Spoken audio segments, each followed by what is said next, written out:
Welcome to New Possibilities. I speak truth to power without fear. So this is a follow-up to my series of videos about Talib Kweli and his interview on VladTV where they're talking about the issue of ADOS, American Descendants of Slaves, and reparations.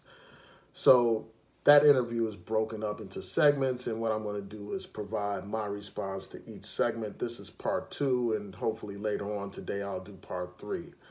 So I'm going to highlight some of the key points from the interview and share my thoughts, and I hope to hear from you all as well. I want to know what you all think about these particular issues. The first issue dealt with public disagreements. Talib Kweli talked about how he agrees with people like Tariq Nasheed on some issues and disagrees with him on others. He talked about how he agrees with Umar Johnson on some issues and disagrees with him on others. He also talked about even Black Lives Matter. He talked about how he agrees with them on some issues, disagrees with them on others, but he said that he will not publicly air his disagreements with individuals and organizations that he truly believes are pro-Black. And I understand that from the perspective of an artist. I understand like why somebody want to create the image of unity in the community. I get that, I understand that, but for me, as a blogger, somebody who regularly debates, somebody who regularly talks about various issues, I don't believe that we should silence ourselves or censor ourselves or create some kind of fake appearance of unity for the sake of quote unquote being on code. I think the debate is healthy. I think that the truth should prevail over falsehood. I think that logic should prevail over illogical things. So for that reason, I think the debate is good. Also, I think that there's a need to call out people who are not truly sincere, people who are exploiting the community, people who are pimping the community in the name of pro-Blackness. Those people need to be addressed and held accountable. We must have accountable leadership in our community. So I'm not one to believe that we need to be silent and pretend that we have some fake unity. Also, we're not a monolithic community. We understand this. We know that throughout our history, there have been great debates, ideological differences. For instance, you had differences between Martin Delany and Frederick Douglass. You had, differences between W.E.B. Du Bois and Booker T. Washington. And you had debates between Du Bois and Marcus Garvey. And there were debates, obviously, between Martin Luther King and Malcolm X. And those debates are fine because we're not a monolithic community. I think the debate is good, but we shouldn't obviously attack each other and all that kind of stuff and tear each other down. So that's one thing that I wanted to highlight. Another thing that Talib Kweli brought up during this interview is the fact that this ADOS movement is a relatively new movement. He talked about how he has been involved in the reparations movement for years, well over a decade. He's been involved in reparations movements, and he never heard of ADOS. ADOS is some new invention. They were not a part of the original movement for reparations in this country. They were not a part of the effort to push HR 40 for years. They did not work with groups like Cobra and other groups that have been on the ground and in the grassroots fighting for reparations. So I think that that is a valid point. And then also another point that came up was this. He talked about how ADOS, instead of uniting with other groups that are pro-reparations, ADOS has basically attacked other reparations groups. Tried to discredit other reparations groups and outright tried to undermine them. Like, for instance, initially they said that they were for HR 40, and now they're basically dissing HR 40 and say it doesn't go far enough, it's just a study and all that kind of stuff. And you have a whole bunch of these YouTube sycophants and copycats and monkey see, monkey do type folk basically jumping on that bandwagon, attacking the real, genuine reparations movement, attacking those politicians who are actually trying to get legislation passed to begin the process toward reparations. And this idea that there is no need for a study is just false. I mean, we know that there is a need to find out what is the best approach to reparations in terms of compensating those who are the descendants of enslaved Africans. There's a need to study the scope of reparations, to study all the sources of the enslavement of Africans, to study the banks that profited from our enslavement, the insurance companies, the educational institutions, the federal government itself, and come up with a remedy that best addresses this question of reparations. So I think that, it is important, if these people are sincere, to unite with other people that are supporting reparations.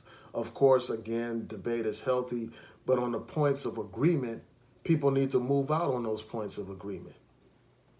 It seems to me like these people in this ADOS movement are just in competition. They're in competition for recognition. They're in competition for the limelight, and they don't like to see, others get more attention to them. So because of that, they want to undermine those who are actually doing the work. And it's a shame. And it shows that they're not really about reparations. And again, as Talib pointed out before, like on ADOS's website, reparations was at the bottom of their agenda. Reparations was not at the top of their agenda. And, that speaks volumes in and of itself. And I've talked about some of those things on the other video. I encourage you all to check that out. Another issue that came up is this question of voting. Like Talib Kweli pointed out how he originally was against voting until he studied more about Malcolm X. And I just want to share my thoughts about voting. You all know that I have done multiple videos on here talking about why we need to vote. And what I'm going to do is just briefly summarize some of the reasons why we need to vote, some of the obvious reasons why we need to vote. But before I do that, anybody that hails or celebrates Malcolm X needs to understand that Malcolm X did support voting. Malcolm X gave a famous speech called the Ballot or the Bullet. Listen to that speech, and you will understand that he understood the importance of voting. I will post a link to that speech in the description box so that you all can check it out for those of you who don't remember, who aren't familiar with that speech or don't recall it. Check that speech out. It makes it clear that Malcolm X supported voting. Like a lot of these people with these Malcolm X avatars on YouTube don't even know Malcolm, don't even know what he stood for. These people with these Malcolm X avatars don't even know that he supported voting, but yet these same people on here telling me, you and me, that our vote doesn't matter and that we shouldn't vote.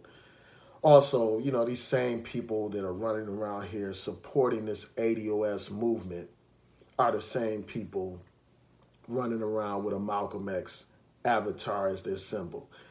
And that tells me that these people don't know Malcolm and they don't know the ADOS movement. Malcolm supported the idea that we need to identify with Africa. Malcolm was the one that said we were Africans. Malcolm said this, it's on record, and I can post some more links to some of his other speeches and stuff. Malcolm X had a Pan-Africanist perspective. That's what he was talking about when he talked about going to the UN, when he talked about working with African brothers and sisters on the continent. The brother Malcolm is the one that talked about those who don't want to identify with Africa, who say that we didn't leave anything in Africa. And the brother said, you left your mind in Africa. The brother identified with Africa, unlike the ADOS movement, which makes mockery of Africa. I mean, all you have to do is go watch Yvette Carnell's Pan-Africanism is Dead video. But anyway, let's get into this issue of voting. Why voting is important. First of all, voting is so important on so many levels. It determines how resources are allocated in our community, what kind of funding our schools get. It determines who will be elected mayor. The mayor makes all kinds of very important decisions. He decides who's going to be the chief of police. All kinds of issues in terms of law enforcement, in terms of safe communities, in terms of cleaning up trash. healthcare type of issues, all of the very important issues of our lives are affected and impacted by voting both on the local level, the state level, and the federal level. When we look at, who's going to be the state's attorney or district attorney in your community, that's determined by voting. In many places, you can't even serve on a jury if you're not voting. You're not even put into the jury pool if you did not vote. So when we talk about injustice and these police brutality cases, we need to realize that if you don't vote, first of all, you're not able to determine what kind of district attorney or state's attorney you're going to have, and that will determine whether or not they will prosecute police who have engaged in police brutality. And also, you won't even get on the jury to make the decisions in those cases if you're not a registered voter who has voted in elections. So, those are just some of the reasons. We can go into civil rights legislation. All important civil rights legislation has been passed as a result of the actions of elected officials in Congress, elected officials in your state assembly, elected officials on your city council. So voting obviously is important. Another point that he talked about is, this issue of distinctions between Republicans and Democrats. He talked about how there are distinctions between those two parties. And too often you have these people who downplay the significance of voting, downplay the differences between the two parties. They just have an immature, uninformed attitude when it comes to voting. Anybody that studies politics knows that there are stark differences between the two parties. All you have to do is look at the differences between a Barack Obama and a Donald Trump, for instance. Donald Trump being a Republican and Obama being a Democrat. All you have to do is look at their approach to police brutality. Barack Obama, for instance, used the Justice Department to investigate police departments that had discriminatory practices.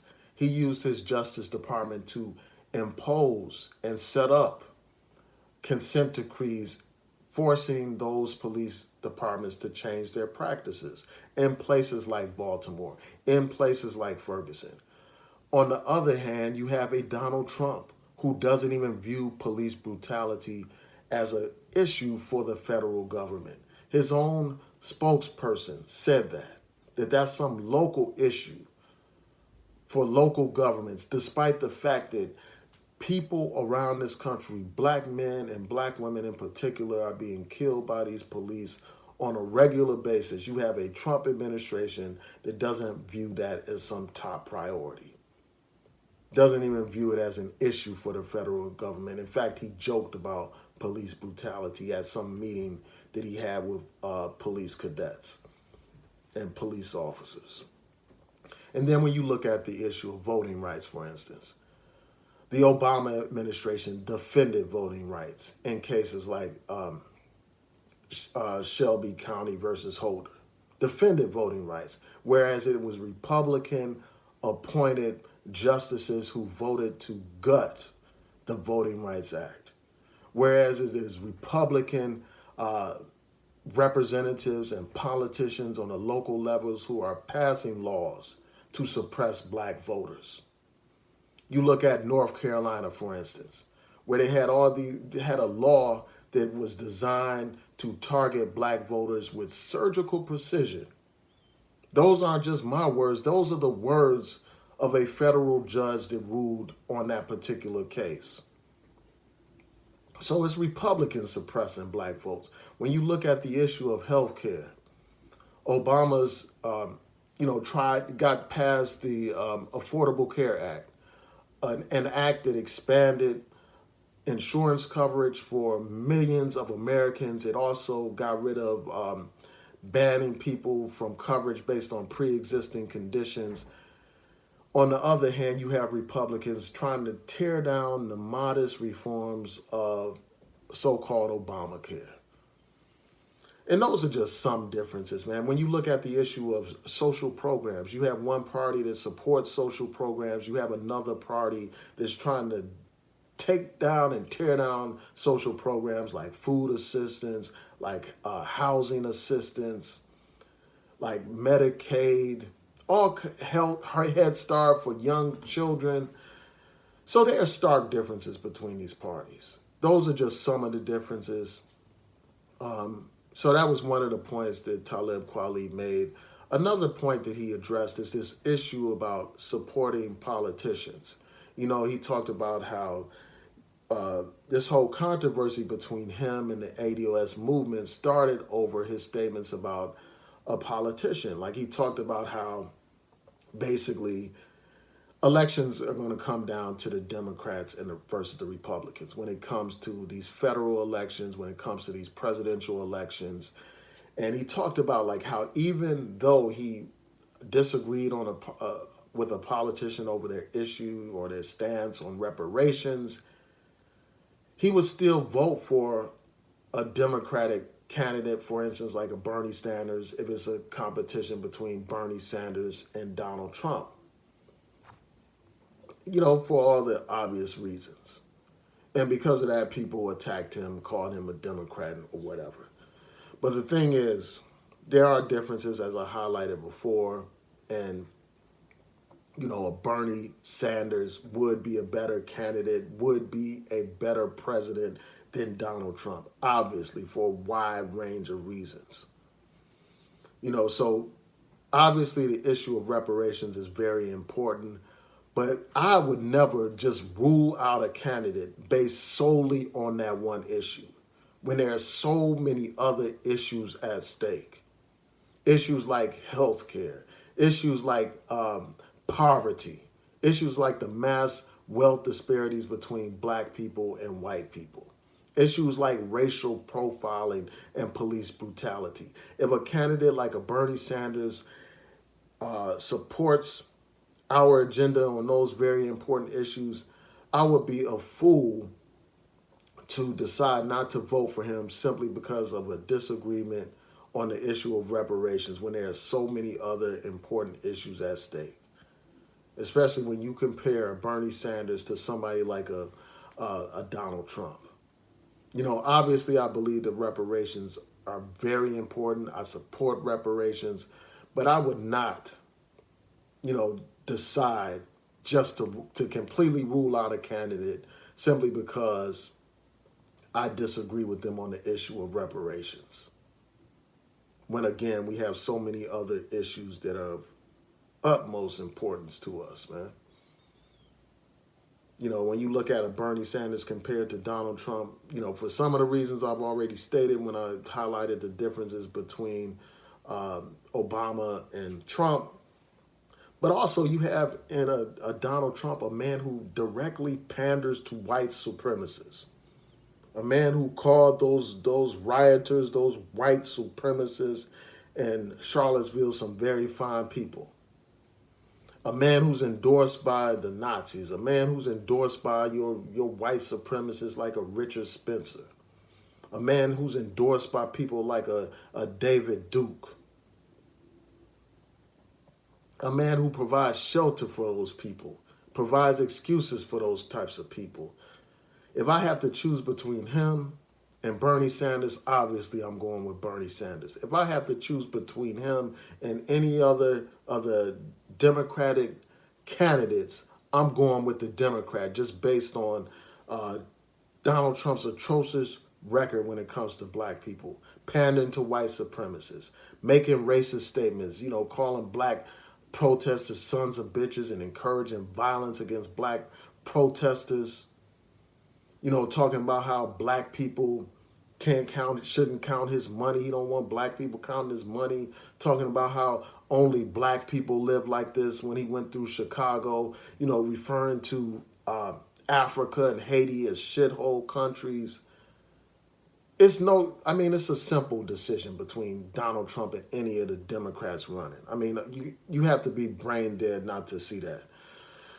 So, another thing that Talib Kweli highlighted during his interview is like just some of the tactics of the ADOS movement.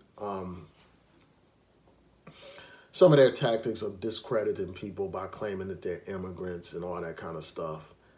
I mean, first of all,